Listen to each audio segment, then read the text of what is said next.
Welcome back friends, SketchUp টিউটোরিয়ালসে তোমাদের স্বাগতম। আজকে তোমরা শিখবে লাইন এবং ইরেজ টুলের কাজ সম্পর্কে। স্কেচআপে সবচেয়ে বহুল ব্যবহৃত টুলস হচ্ছে লাইন টুল। লাইন টুলসটি মূলত আমাদের সেই ছোট্টবেলার একটি পেন্সিল, অর্থাৎ লাইন টুলসের চিহ্নটি হচ্ছে একটি পেন্সিল। টুলবার ও টুল প্যালেটে লাইন টুলসটি রয়েছে। এছাড়া মেনু বারে ড্র মেনু থেকেও আমরা লাইন টুলসটি কিন্তু পেতে পারি। লাইন টুলসের কিবোর্ড শর্টকাট হচ্ছে এল প্রেস করলেই আমাদের মাউস পয়েন্টারটি পেন্সিলে রূপান্তরিত হবে। 2D 3D সহ যে কোনো অবজেক্ট তৈরি করতে আমরা লাইন টুলসটি ব্যবহার করি। লাইন টুলসটি সিলেক্ট করে অথবা লাইন কমান্ড দিয়ে আমরা প্রয়োজনীয় স্থানগুলোতে ক্লিক করে কাজ করতে পারি, আবার নির্দিষ্ট মাপ দিয়েও কাজ করতে পারি। বাস্তবে আমরা যেমন কোনো দিক বোঝাতে পূর্ব, পশ্চিম, উত্তর, দক্ষিণ ব্যবহার করি, ঠিক তেমনই স্কেচআপে দিক বোঝাতে রেড, গ্রিন, ব্লু ইত্যাদি অ্যাক্সেস রয়েছে।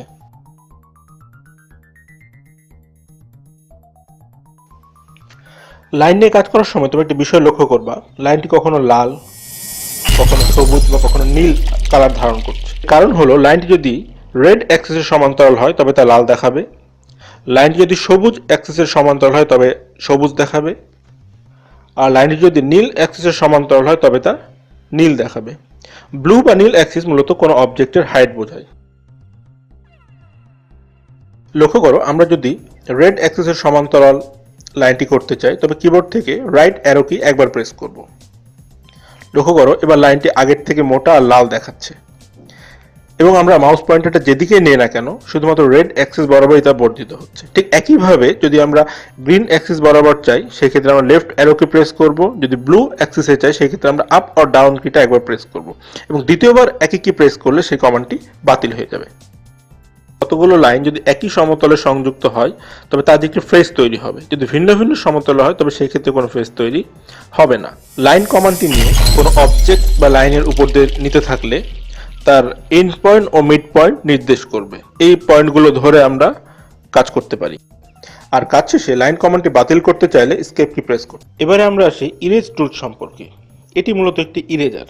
মনে আছে সেই ছোট্টবেলার ইরেজার, পেন্সিল দিয়ে যখন কোনো কিছু আমরা ভুল করে ফেলতাম ইরেজার দিতাম মুছে আবার নতুন করে করতাম, ঠিক সেই কাজটি স্কেচআপে করার জন্য ইরেজ টুলটি ব্যবহৃত হয়। ইরেজ টুলসের কমান্ডটি আমরা টুলবার ও টুল প্যালেট উভয়টিতেই পাবো।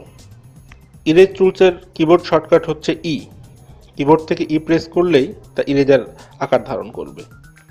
কোনো লাইন, অবজেক্টের ওপর ইরেজ টুলস নিয়ে আমরা তা মুছতে পারি, অথবা কোনো অবজেক্ট সিলেক্ট করে তার উপর ইরেজ টুলসটি নিয়েও আমরা মুছতে পারি।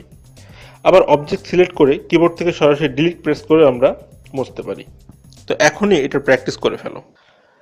ঠিক আছে বন্ধুরা, ধন্যবাদ। কথা হবে আবারও নতুন কোনো পর্বে। সে পর্যন্ত সবাই ভালো থাকো।